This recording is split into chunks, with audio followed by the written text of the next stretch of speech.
Assalamualaikum warahmatullahi wabarakatuh. Salam, Om Swastiastu, Namo Buddhaya, salam kebajikan.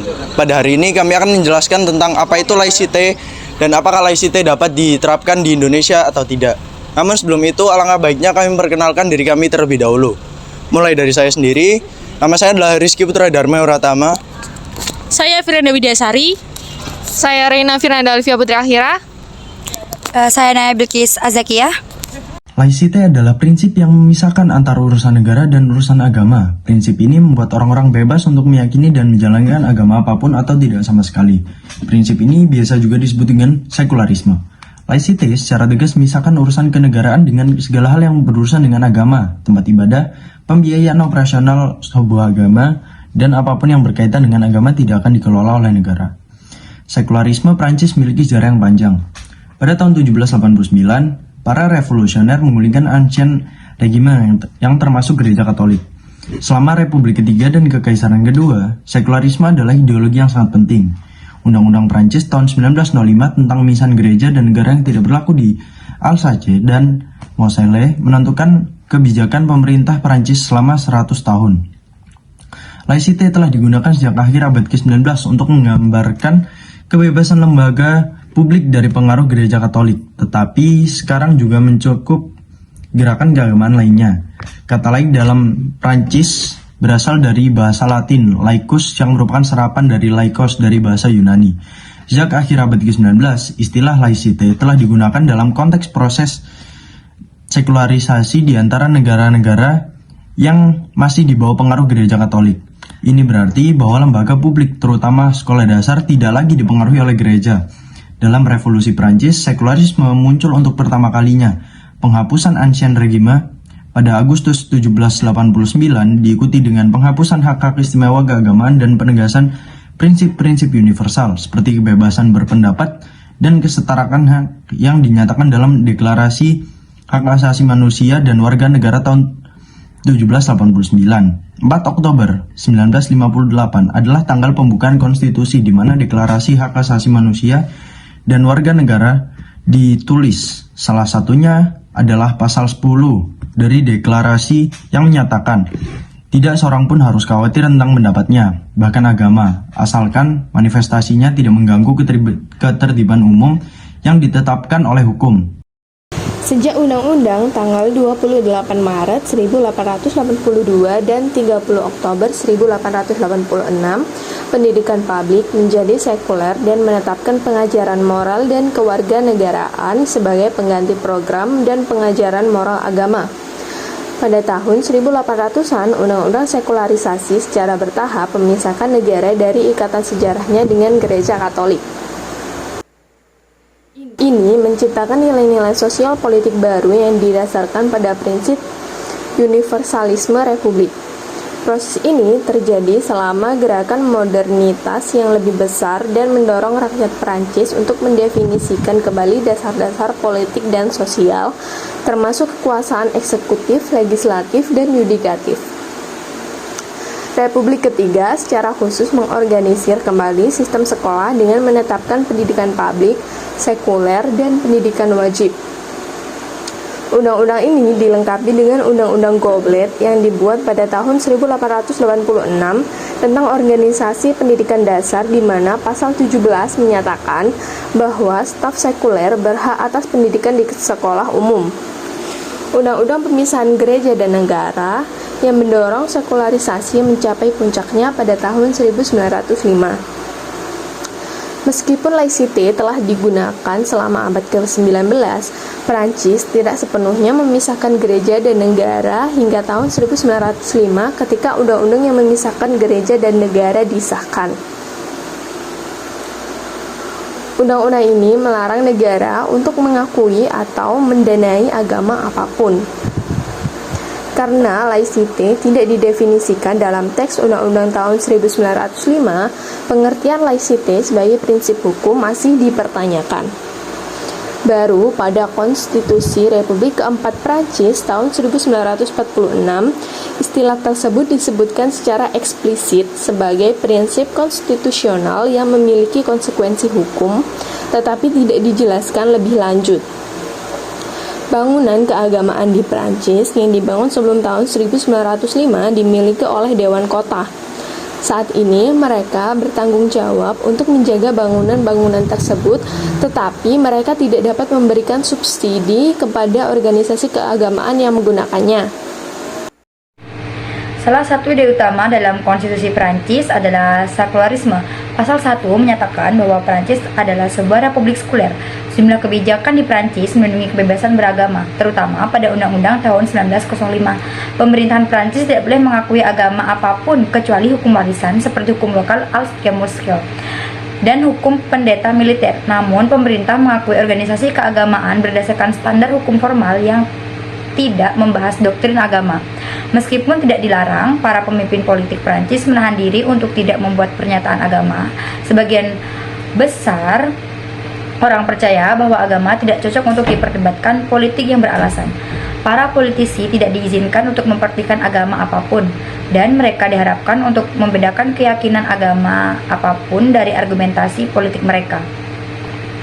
Christine Boutin dengan cepat menjadi bahan lelucon komedi larut malam karena dia secara terbuka menentang kemiliteran rumah tangga yang legal tanpa memandang jenis kelamin pasangannya.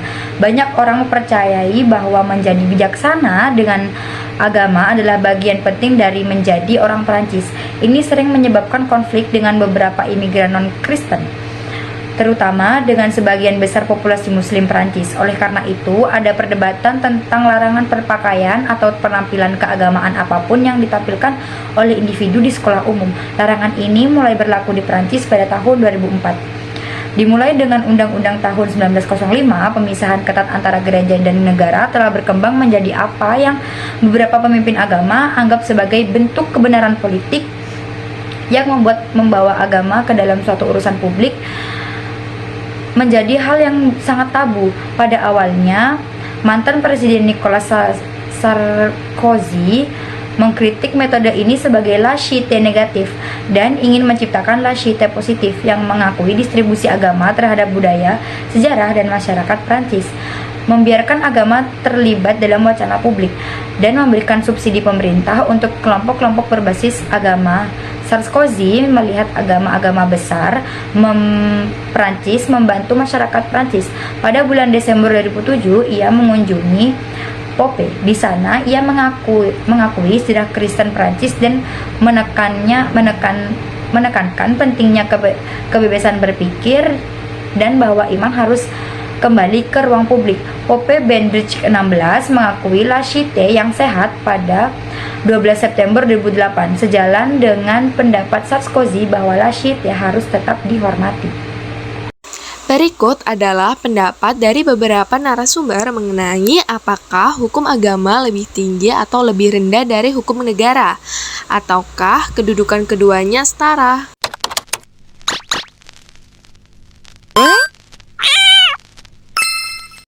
Halo Kak, namanya siapa? Halo, nama aku Intan. Oh, halo Kak Intan. Jadi di sini aku mau nanya pendapat Kak Intan nih. Menurut Kakak, apakah hukum agama lebih tinggi atau kedudukannya setara dari hukum negara? Dan berikan alasannya. Oke, terima kasih. Kalau menurutku hukum agama sama hukum negara ini tuh setara ya. Karena sama-sama berlaku di satu populasi aja. Misalnya di hukum negara Indonesia hanya berlaku di Indonesia aja gitu, sama dengan halnya hukum Islam hanya berlaku di agama Islam aja gitu. Tapi untuk pembedanya mungkin hukum negara itu dia lebih fokus ke dunia ya, kayak penjara, denda, dan lain-lain. Tapi kalau untuk hukum agama itu mungkin balasnya di akhirat kayak gitu. Oh gitu. Oke, baik, terima kasih Kak Intan atas waktunya.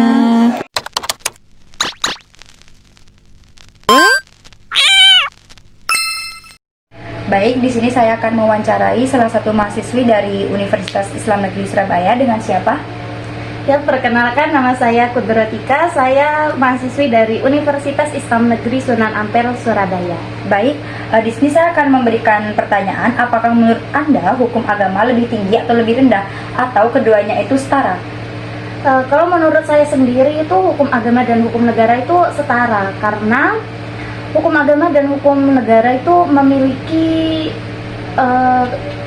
memiliki perannya masing-masing. Seperti hukum agama itu membimbing individu dalam hal moral dan spiritual, sedangkan hukum negara itu berfungsi untuk mengatur hubungan antar warga dan melindungi kepentingan bersama. Ya, seperti itu. Jadi menurut Anda hukum laicite ini setara ya? Iya, setara. Karena sama-sama dibutuhkan. Iya, sama-sama dibutuhkan untuk di negara Indonesia ini. Seperti itu. Jadi terima kasih, sekian dari wawancara saya Naya Bilkis Azakiah dan Saya Kudrotika. Kalimat Menteri. Apa ya tanggapan kami mengenai apakah laicite bisa diterapkan di Indonesia? Simak sampai habis ya. Tanggapan kelompok kami mengenai laicite dapat diterapkan di Indonesia atau tidak, yaitu laicite dapat diterapkan di Indonesia walaupun terdapat hambatan dalam penerapannya yang harus dihadapi untuk mewujudkan penerapan tersebut. Dalam pemisahan agama dan negara, laicite mendorong pemisahan antara institusi agama dan negara. Di Indonesia, prinsip ini dapat diterapkan dengan memperkuat kebijakan publik yang netral terhadap semua agama seperti dalam pendidikan dan pelayanan publik. Dalam kebebasan beragama dengan laicite, negara dapat lebih melindungi hak individu untuk beragama sesuai pilihan individu, tanpa perlakuan yang tidak adil.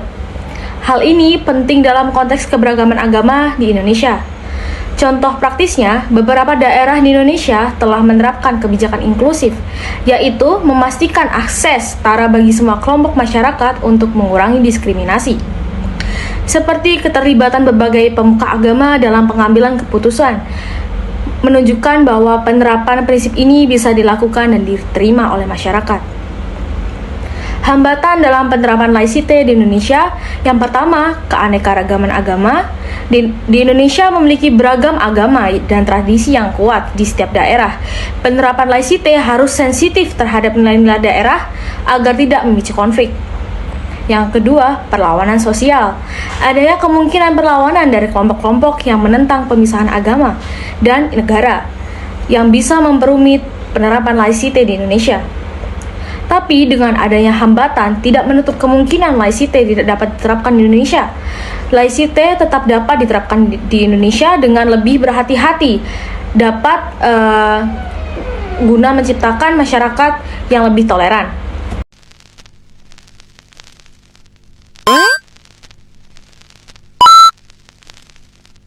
Sekian penjelasan dari kelompok kami. Apabila ada salah kata ataupun perilaku, mohon dimaafkan. Dan apabila ada kesalahan yang dapat dikoreksi, mohon dikoreksi. Wassalamualaikum warahmatullahi wabarakatuh.